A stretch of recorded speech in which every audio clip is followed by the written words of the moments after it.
this what in here? Yeah, cool stuff. No, I'm gonna buy this guy. I want to evolve our things. All the way down to only 12% on fire. And I tore down the phobia-inducing wall in the middle of the building to maximize the amount of usable floor space. Is this one?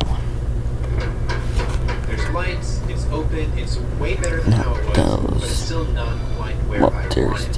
Here in Houston, it can get pretty warm. Right now, it isn't that hot outside, but it is going to get there. So the plan is to apply some closed cell spray foam insulation to the underside of the roof before the summer heat really kicks in. But spray foam insulation is always done as the very last step after framing is finished. Based on what I showed at the end of last video, you should know there's still more to do. I might have maximized floor space, but I haven't maximized vertical space. Getting rid of the old fluorescent lights here gives us an extra 3 inches, and you can do a lot with 3 inches. Trust me. But even so, these two rafter ties are still directly overhead both garage bays. And that means I'm not going to be able to utilize a car lift in this space. Unless I were to, I don't know, get rid of them. But like I mentioned last episode, rafter ties are what hold the roof up. If they weren't there anymore. No. Please don't do it. I have a family. Please don't kill me. Don't kill me. The walls would spread apart, and in turn, the ridge of the roof would sag down. But another way to support the roof is to support the roof. But of course, having a bunch of 2x4s just right in the middle of the building is, well, stupid. So what I'm going to do is install a very stiff structural beam at the top, held up by posts on either end. That way the roof gets full support across the entire span, and I get my open space. It's honestly not too difficult to calculate what size beam is needed for a conversion like this. However, when it comes to the literal roof over my head, I don't want to take any chances. So I hired a professional structural engineer, and he spec'd me out this 1 3/4 inch thick LVL beam that's 18 inches deep. If you didn't know, LVL stands for laminated veneer lumber, so yes, it's literally just plywood, but a very specific type that's engineered for maximum strength. And with that, maximum price. The ridge beam here, plus these 2 others I bought for another project, sent me back $1,200. That's more than I paid for the Fiero, the Interceptor, and the close to getting scouch. These things are pricey. Hello? Yeah, I have Patreon. Why? Now the beam's actual thickness was a little closer to 2 inches, so to get it to fit between the rafters that are only 1.5 inches apart, they're gonna have to be notched. And to make that process easier, I designed and 3D printed this little template that allows me to mark out exactly how far I need to trim. And that's easy enough to do with a model here on the ground, but the actual things are 13 feet up in the air. But luckily for me, my ladder just gave me permission to go on the top steps, so I should be able to knock these out without too much hassle.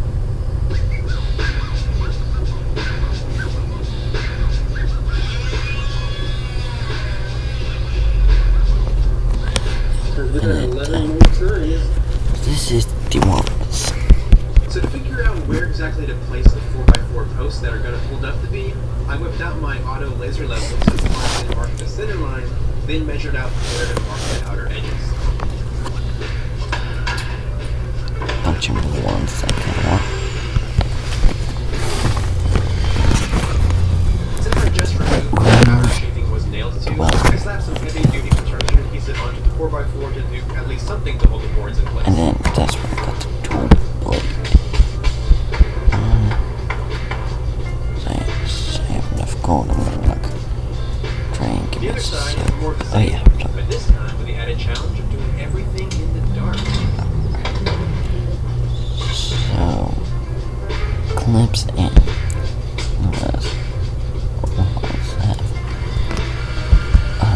attacks. You know, it feels very wrong to put a big hole into the post that's going to be supporting the entire beam going across the ridge, but These are hard to find out. it's perfectly fine to do.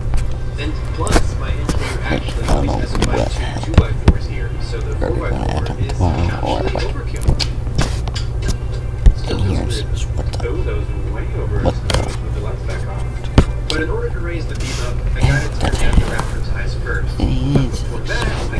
temporary wall to hold the roof up in the interim. Ideally, the wall would be as close to the ridge as possible, so both halves of the roof can be evenly supported, but it also needs to be far enough away on one side so that there's room to actually maneuver the beam into place. Then just to be safe with this wall, I went ahead and secured the bottom place to the slab with some concrete anchor screws. Though they do work best when they're not broken in half. Oh, broken.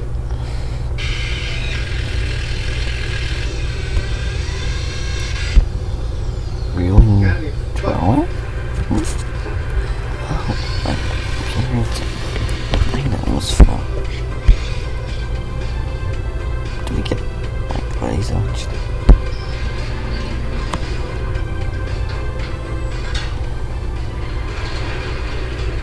Yep, it's still heavier without the springs.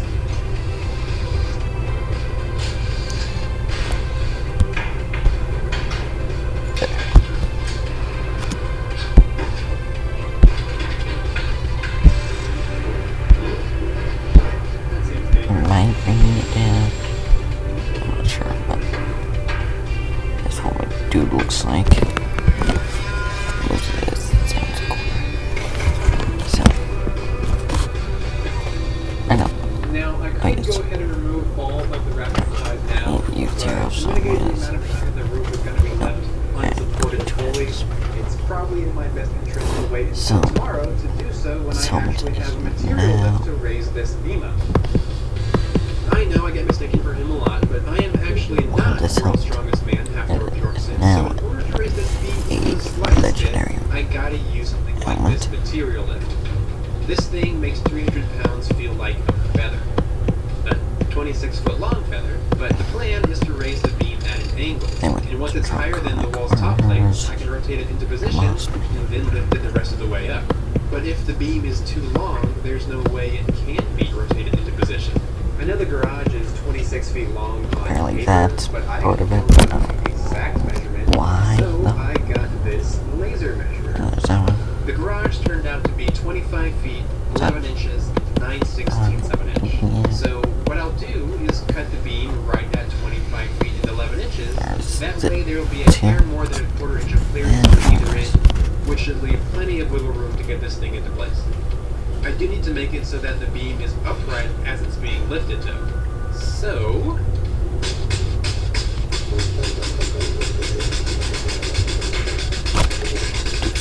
Wow. When did I get that? Well, apparently.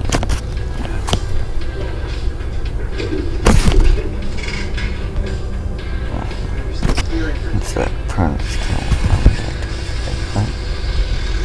And I'm sure it feels weird seeing me remove the rapid side that I added just last episode, but keep in mind, that was filmed over 10 months ago, so this thing has been put in some work. here. But hey, if you hadn't noticed, I'm in fact not resembling a pancake right now, so that means the temporary wall is Firefly doing of its it. job. Here's Rome. Time to do mine. And the new one which I got actually. Because I'm equipping this back.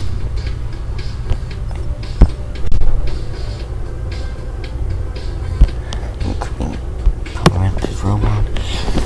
I So well, keep I did not foresee it here. the Let's say it. top of the lift running into the roof before it gets all the way up. Huh. Alright, I need to show you guys Dino Dig, so I'll do that in a second. I realized that the fork on the lift can be flipped upside down so that the prongs are moved to the top of the mountain bracket, which should hopefully give plenty of clearance to get this thing the rest of the way up. Shadows here. Flash.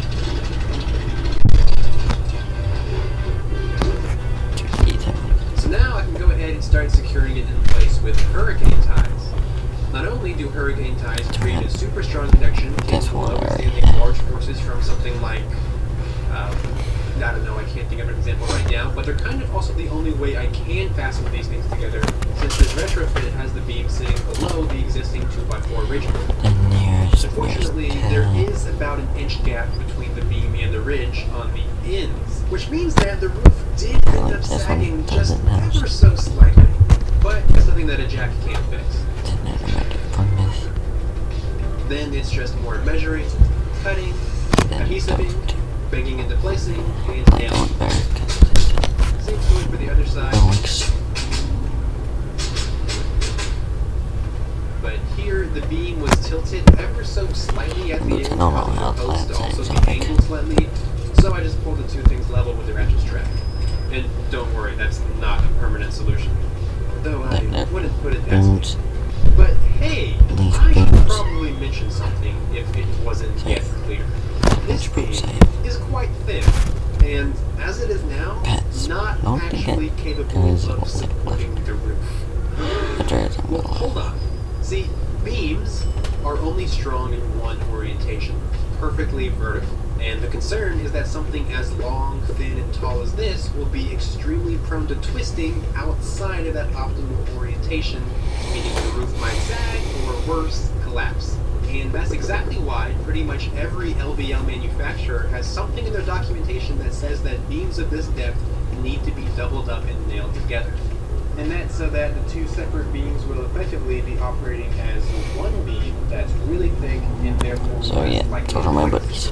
Now my structural engineer that I hired is very aware of all I that. hate it. However, he gave me the okay to use this single beam I as hate long as I brace it and really link the beam doing that. with collar ties. I can do that. Buddy. I mean, I like.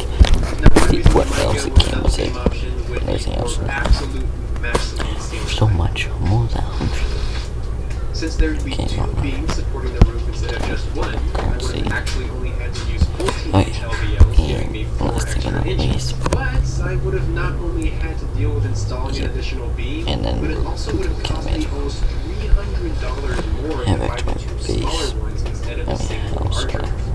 Obviously, both options have their trade-offs. I just picked the one that made the most sense for me. Oh my god, the list was due back 2 hours ago. So here we go. This thing is f***ing massive. There's this. So with these collar ties in place now and holding the beam steady, I can go ahead and remove This ratchet is strap. cool. Then the very last thing before the temporary wall comes down is fortifying We the have connections those. between the beam and the posts.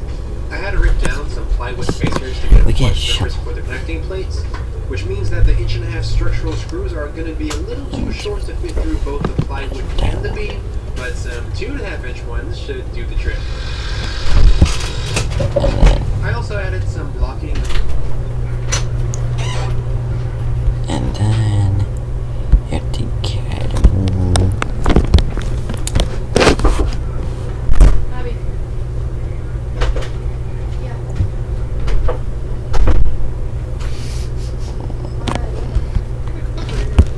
no, that expected did bring the price from 1,000 to 800. Pretty good. Come here. Aiden, you could at least do. Yeah? Do I want to go? Huh? Do you know what you guys are doing today? Yes. What are you doing? Then yeah. I'm gonna go then, just to find out.